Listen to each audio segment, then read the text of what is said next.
Then the people of the land took Josiah's son Jehoahaz and made him the next king in Jerusalem. Jehoahaz was 23 years old when he became king, and he reigned in Jerusalem 3 months. Then he was deposed by the king of Egypt, who demanded that Judah pay 7,500 pounds of silver and 75 pounds of gold as tribute. The king of Egypt then installed Eliakim, the brother of Jehoahaz, as the next king of Judah and Jerusalem, and he changed Eliakim's name to Jehoiakim.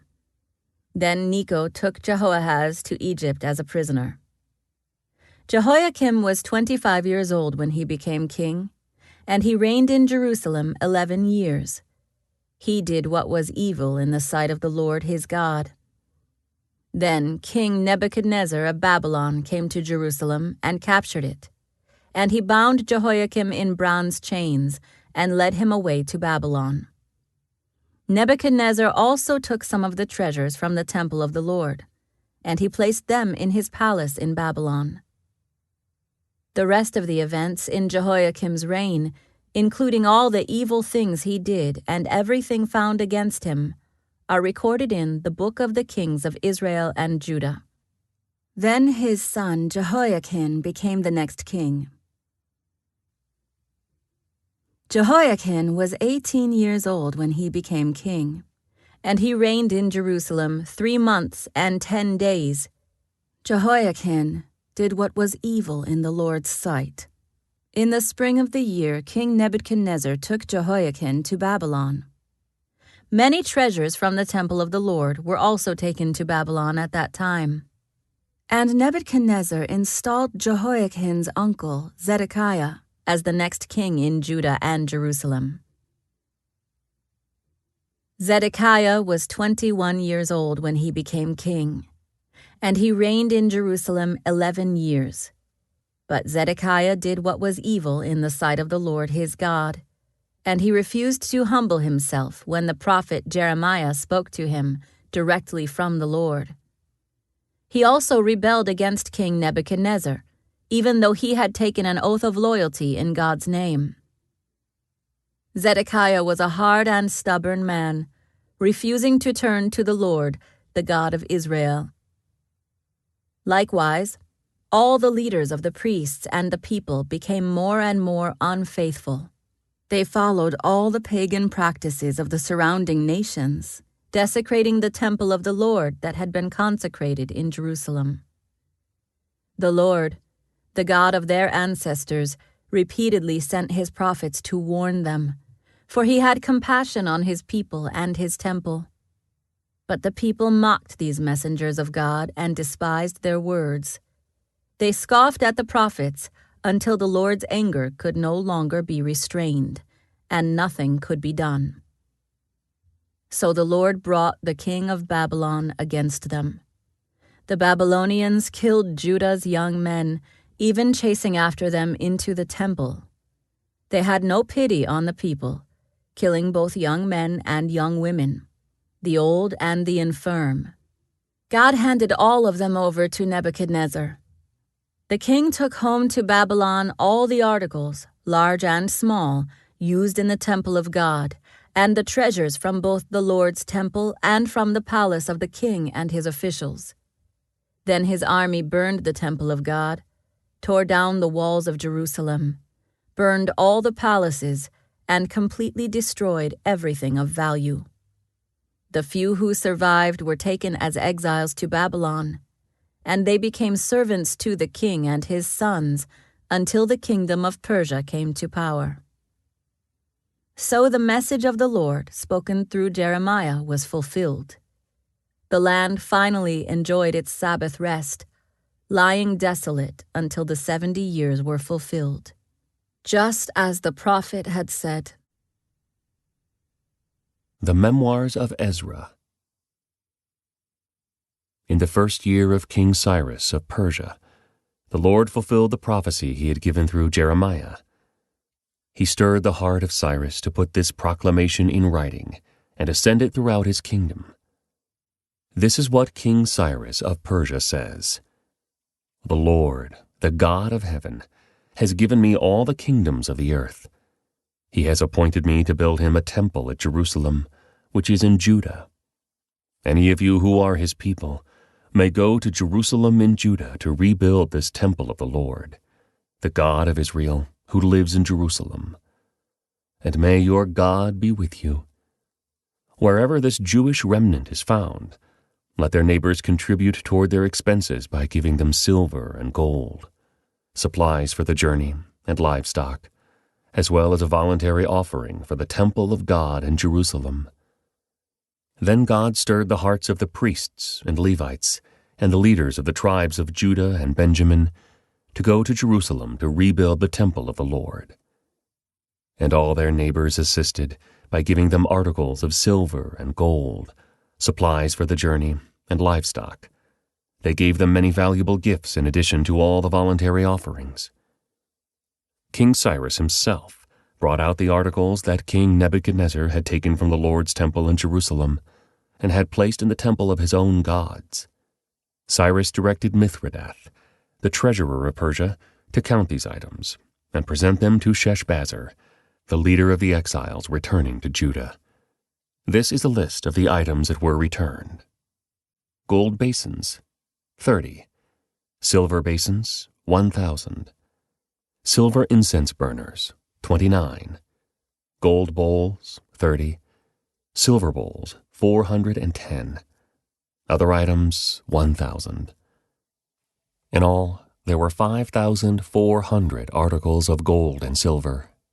Sheshbazzar brought all of these along when the exiles went from Babylon to Jerusalem. Here is the list of the Jewish exiles of the provinces who returned from their captivity. King Nebuchadnezzar had deported them to Babylon, but now they returned to Jerusalem and the other towns in Judah where they originally lived. Their leaders were Zerubbabel, Jeshua, Nehemiah, Seraiah, Realiah, Mordecai, Bilshan, Mispar, Bigvai, Rehum, and Baanah. This is the number of men of Israel who returned from exile. The family of Parosh, 2,172. The family of Shephatiah, 372. The family of Arah, 775. The family of Pahath Moab, descendants of Jeshua and Joab, 2,812. The family of Elam, 1,254. The family of Zattu, 945. The family of Zakkai, 760. The family of Bani, 642. The family of Bebai, 623. The family of Asgad, 1,222. The family of Adonikam, 666. The family of Bigvai, 2,056. The family of Adin, 454. The family of Ater, descendants of Hezekiah, 98. The family of Bezai, 323. The family of Jorah, 112. The family of Hashem, 223. The family of Gibbar, 95. The people of Bethlehem, 123. The people of Netophah, 56. The people of Anathoth, 128. The people of Beth-Asmaveth, 42. The people of Kiriath Jearim, Kephirah, and Beeroth, 743. The people of Ramah and Geba, 621. The people of Michmash, 122. The people of Bethel and Ai, 223. The citizens of Nebo, 52. The citizens of Magbish, 156. The citizens of West Elam, 1,254. The citizens of Haram, 320. The citizens of Lod, Hadid, and Ono, 725. The citizens of Jericho, 345. The citizens of Sanaah, 3,630. These are the priests who returned from exile, The family of Judea, through the line of Jeshua, 973. The family of Immer, 1,052. The family of Pashhur, 1,247. The family of Harim, 1,017. These are the Levites who returned from exile. The families of Jeshua and Kadmiel, descendants of Hodaviah, 74. The singers of the family of Asaph, 128. The gatekeepers of the families of Shallum, Ater, Talmon, Akub, Hatita, and Shobai, 139. The descendants of the following temple servants returned from exile: Ziha, Hasupha, Tabaoth, Kiras, Siaha, Padon, Labana, Hagabah, Akab, Hagab, Shalmai, Hanan, Giddel, Gehar, Reaiah, Rezin, Nakoda, Gazam, Uzzah, Paseah, Besai, Asna, Meunim, Nephusim, Bakbuk, Hakupha, Harhur, Bazlith, Mahida, Harsha, Barkus, Sisera, Tema, Neziah, and Hadaphah. The descendants of these servants of King Solomon returned from exile: Sotai, Hasaphareth, Peruda, Jaalah, Darkon, Giddel, Shephatiah, Hadel, Pakareth-Hazabaim, and Amai. In all, the temple servants and the descendants of Solomon's servants numbered 392. Another group returned at this time from the towns of Tel Melah, Tel Harsha, Kirub, Adon, and Immer. However, they could not prove that they or their families were descendants of Israel. This group included the families of Delaiah, Tobiah, and Nakoda, a total of 652 people. 3 families of priests, Hobiah, Hakaz, and Barzillai, also returned. This Barzillai had married a woman who was a descendant of Barzillai of Gilead, and he had taken her family name. They searched for their names in the genealogical records, but they were not found, so they were disqualified from serving as priests. The governor told them not to eat the priest's share of food from the sacrifices until a priest could consult the Lord about the matter by using the Urim and Thummim, the sacred lots. So a total of 42,360 people returned to Judah, in addition to 7,337 servants and 200 singers, both men and women. They took with them 736 horses, 245 mules, 435 camels, and 6,720 donkeys. When they arrived at the temple of the Lord in Jerusalem, some of the family leaders made voluntary offerings toward the rebuilding of God's temple on its original site, and each leader gave as much as he could. The total of their gifts came to 61,000 gold coins, 6,250 pounds of silver, and 100 robes for the priests. So the priests, the Levites, the singers, the gatekeepers, the temple servants, and some of the common people settled in villages near Jerusalem. The rest of the people returned to their own towns throughout Israel. In early autumn, when the Israelites had settled in their towns, all the people assembled in Jerusalem with a unified purpose. Then Jeshua, son of Jehozadak, joined his fellow priests and Zerubbabel, son of Shealtiel, with his family in rebuilding the altar of the God of Israel.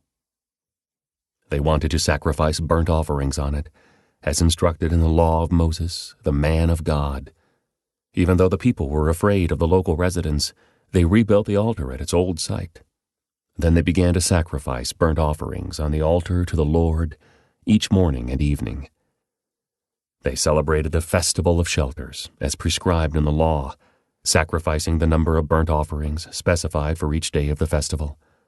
They also offered the regular burnt offerings, and the offerings required for the new moon celebrations and the annual festivals as prescribed by the Lord.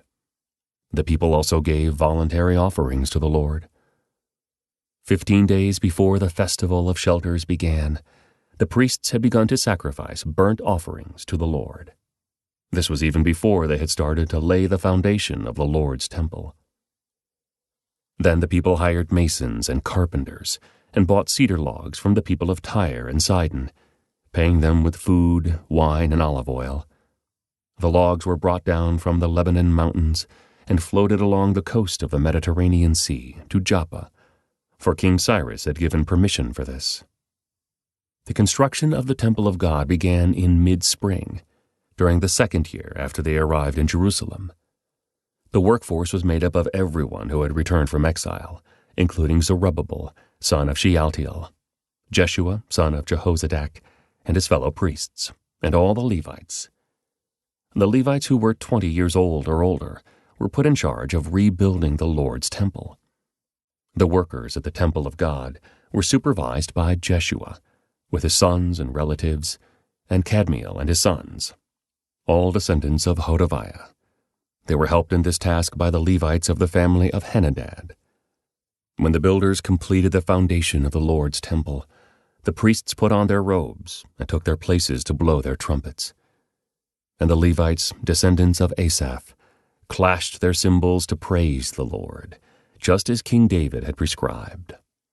With praise and thanks, they sang this song to the Lord. He is so good. His faithful love for Israel endures forever. Then all the people gave a great shout, praising the Lord because the foundation of the Lord's temple had been laid. But many of the older priests, Levites, and other leaders who had seen the first temple wept aloud when they saw the new temple's foundation. The others, however, were shouting for joy. The joyful shouting and weeping mingled together in a loud noise that could be heard far in the distance.